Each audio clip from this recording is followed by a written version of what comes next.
সাহাবায়ে কেরামদেরকে লইয়া খন্দকের যুদ্ধের জন্য প্রস্তুতি নিতেছে। তো খাল খনন করতেছে।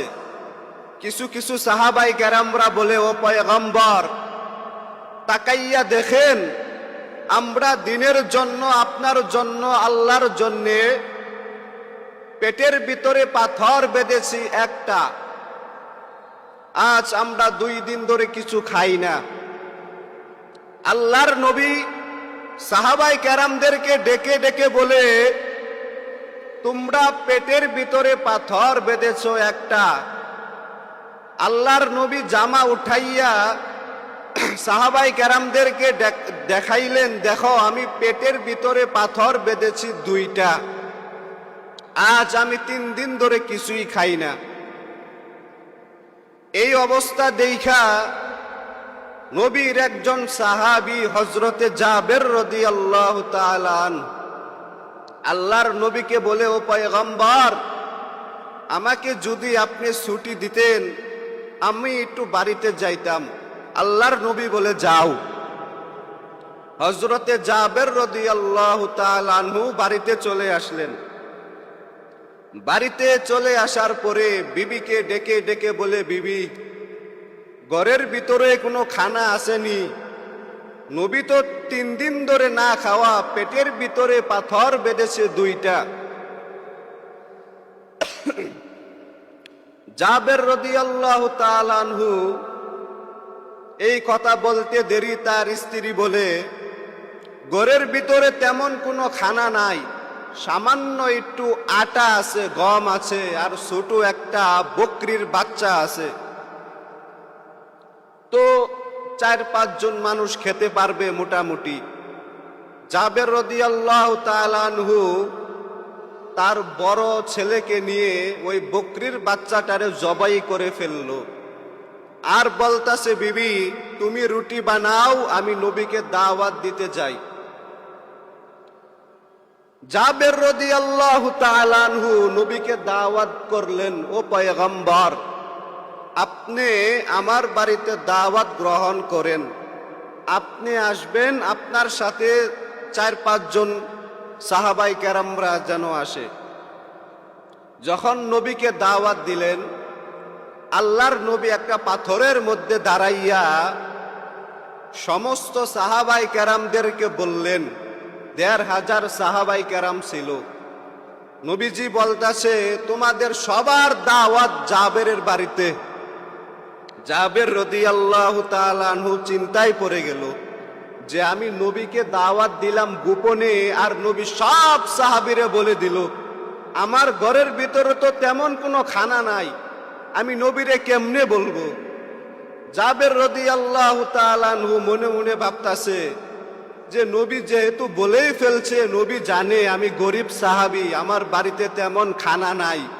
যেই নবী গর্তের মধ্যে হাত দিলে ওই গর্তে পানি হয়ে যায়, বকরির উলানের ভিতরে হাত লাগাইলে ওই উলান থেকে দুধ বের হতে থাকে, ওই নবী 1500 সাহাবীরে খাওয়াবে, এটা আমার কোনো টেনশন নাই। জাবের রাদিয়াল্লাহু তাআলা আনহু নবীকে বললেন, তাহলে আমি বাড়িতে চলে যাই, বাড়িতে যাইয়া আমি আয়োজন করি। জাবের রাদিয়াল্লাহু তাআলা আনহু দৌড়াইয়া বাড়িতে চলে আসলেন।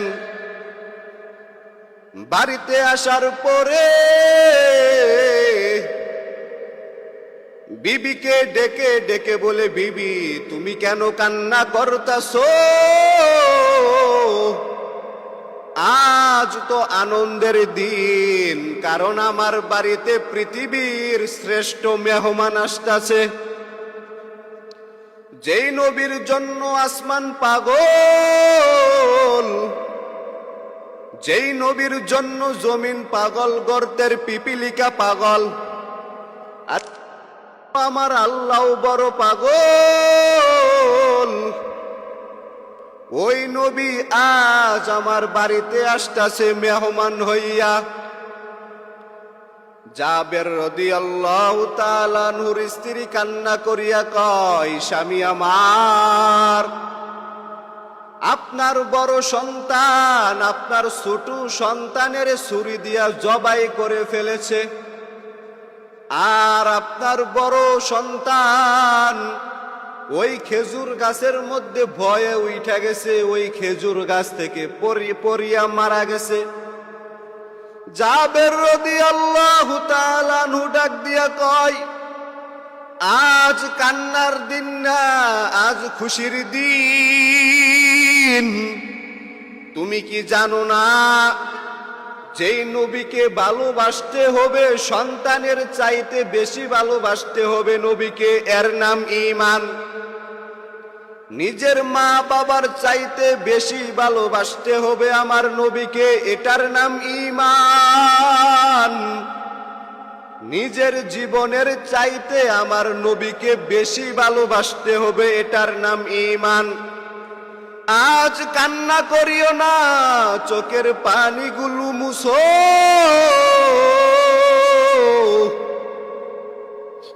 আজ কান্না করা যাবে না, মেহমান ব্যাঘাত হয়ে যাইতে পারে, আয়োজন নষ্ট হয়ে যাইতে পারে। এবার জাবের রাদিয়াল্লাহু তাআলা আনহু তার স্ত্রীকে ডেকে বলে, আমার হাতের ভিতরে একটা বস্তা দাও। ওই বস্তার ভিতরে সন্তানদেরকে ওই বস্তার ভিতরে ভরিয়া ঘরের পিছনে ফালাইয়া দিছে, আর রক্তগুলো পানি দিয়ে ধুইতাছে।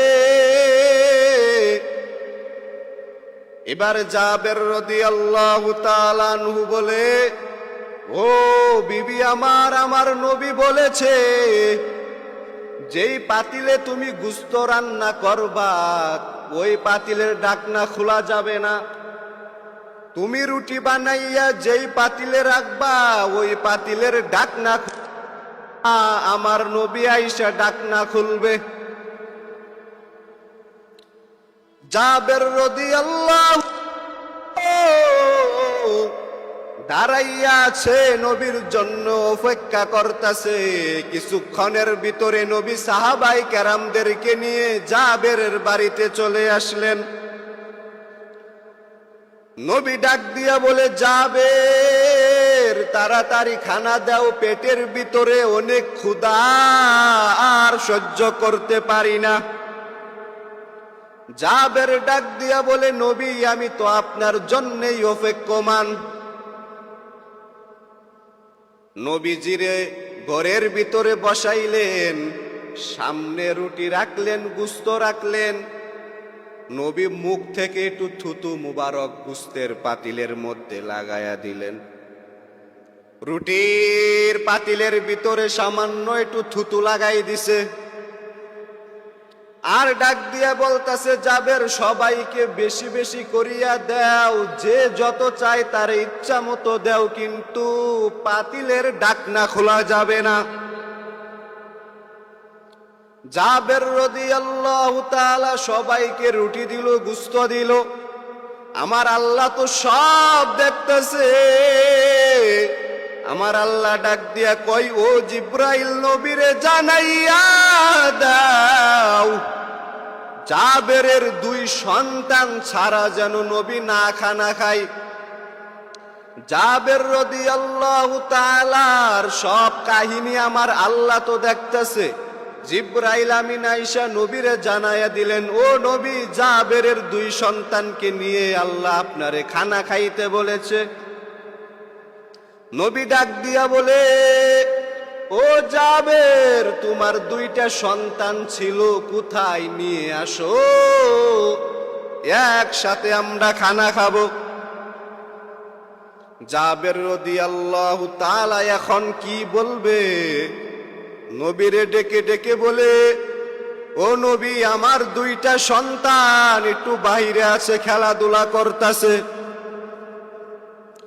আল্লাহর নবী ডাক দিয়া কয়, ও জাবের যাও নবীকে যাইয়া বলো, তোমার সন্তানকে বলো নবী তোমার সন্তানকে ডেকেছে।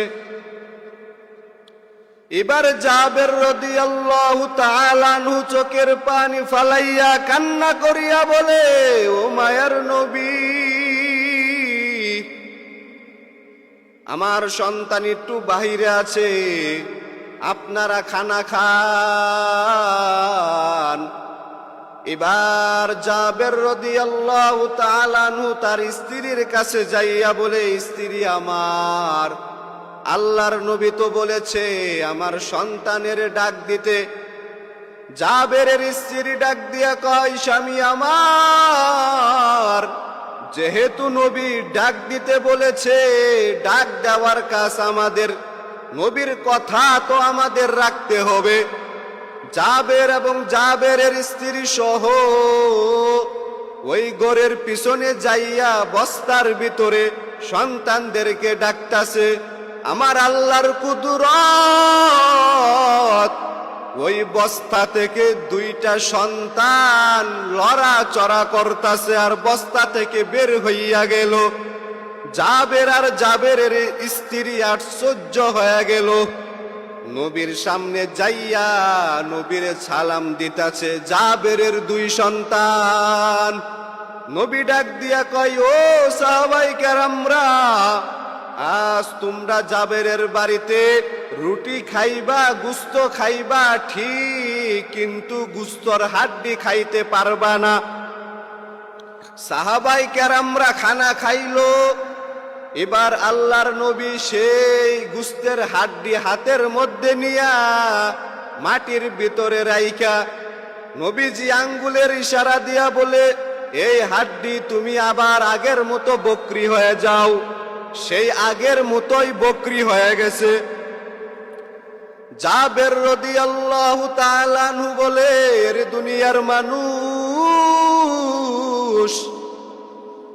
যেই পাতিলের ভিতরে আমার স্ত্রী গুস্ত রান্না করেছিল, যেই পাতিলের ভিতরে আমার স্ত্রী রুটি বানাইছিল, আমি তাকাইয়া দেখি, আল্লাহর কসম খাইয়া বলি, সেই পাতিলের ভিতরে সেই আগের মতো গুস্ত রান্না করা আছে।